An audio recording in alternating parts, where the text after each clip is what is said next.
Assalamualaikum soleh-soleha, berjumpa lagi bersama Bu Nanda. Tujuan pembelajaran hari ini yaitu siswa mampu membuat laporan hasil wawancara. Sebelum memulai pembelajaran, ayo kita baca doa terlebih dahulu. Hayya naqra'u doa. Bismillahirrahmanirrahim. Rabbi zidni ilman warzuqni fahman. Raditu billahi rabba wa bil islami dina wa bi Muhammadin nabiyya wa rasula. Rabbi shrah li sadri wa yassir li amri wahlul 'uqdatam min lisani yafqahu qawli. Amin. Melalui wawancara. Wawancara adalah suatu cara mengumpulkan informasi dengan mengajukan pertanyaan kepada narasumber. Narasumber adalah orang yang memberi informasi, sedangkan orang yang mengajukan pertanyaan disebut pewawancara. Tahap awal melakukan wawancara adalah menentukan tema. Setelah menentukan tema, kita dapat menuliskan daftar pertanyaan berdasarkan tema. Pertanyaan dalam wawancara ditulis menggunakan kata baku. Pertanyaan-pertanyaan tersebut disusun menggunakan kata tanya apa, di mana, kapan, siapa, mengapa, dan bagaimana. Apa digunakan untuk menanyakan hal atau peristiwa, di mana untuk menanyakan tempat terjadinya peristiwa, kapan untuk menanyakan waktu terjadi peristiwa, siapa untuk menanyakan orang yang terlibat dalam suatu peristiwa, mengapa untuk menanyakan sebab terjadi peristiwa, dan bagaimana untuk menanyakan hal atau cara. Setelah melakukan wawancara, hasil wawancara ditulis dengan kosakata yang baku dan kalimat efektif. Setelah menyusun daftar pertanyaan, atur jadwal dengan narasumber untuk melakukan wawancara. Ajukan pertanyaan yang sudah disiapkan pada daftar pertanyaan. Setelah melakukan wawancara, hasil dari wawancara ditulis menggunakan bahasa yang baku dan ditulis dalam laporan hasil wawancara.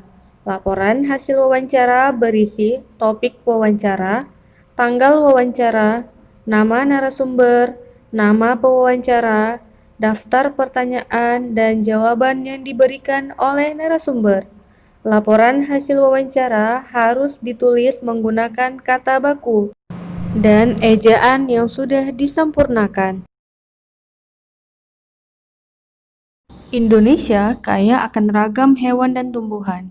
Berbagai hewan langka pun ada di Indonesia, seperti burung cendrawasih dan komodo. Berbagai hewan dapat ditemui di sekitar kita. Ada hewan yang bisa dipelihara dan ada juga yang tidak bisa dipelihara.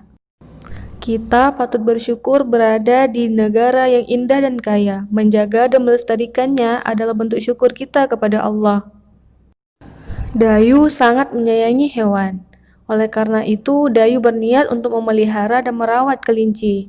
Sebelum merawat kelinci, Dayu menjumpai seorang dokter hewan untuk mewawancarai cara merawat kelinci dengan baik. Berikut laporan hasil wawancara yang dilakukan oleh Dayu.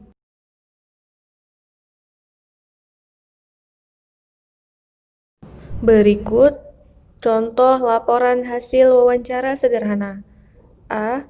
Topik wawancara berisi pokok pembicaraan. Misal, merawat kelinci.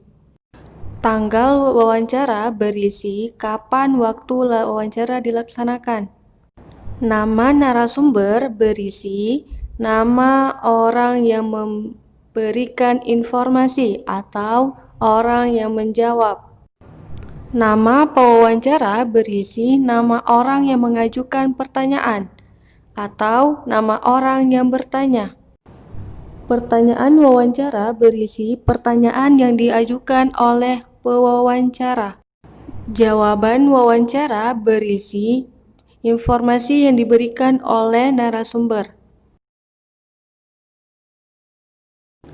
Dayu sangat telaten dalam menjaga dan memelihara kelinci. Dayu juga senang menggendong dan membelai kelinci-kelinci. Tak jarang Dayu mengajak kelincinya untuk bermain dan berolahraga bersama. Berolahraga dan merawat hewan merupakan hobi Dayu. Hobi adalah sesuatu yang disenangi dan ingin selalu dilakukan. Hobi juga dapat diartikan sebagai kegiatan rekreasi yang dilakukan pada waktu luang untuk menenangkan pikiran seseorang. Nah, anak-anak, siapa yang hobinya berolahraga? Olahraga sangat menyenangkan dan membuat tubuh menjadi sehat. Olahraga banyak jenisnya. Ada bermain sepak bola, bulu tangkis, renang, lari, karate, dan sebagainya. Ayo, wawancara teman atau anggota keluargamu terkait dengan olahraga kegemaran. Tulis hasil wawancara dalam laporan hasil wawancara. Kita tutup perjumpaan kita hari ini dengan membaca doa kafaratul majelis. Subhanaka Allahumma wa bihamdika asyhadu an la ilaha illa anta astaghfiruka wa atubu ilaik. Assalamualaikum.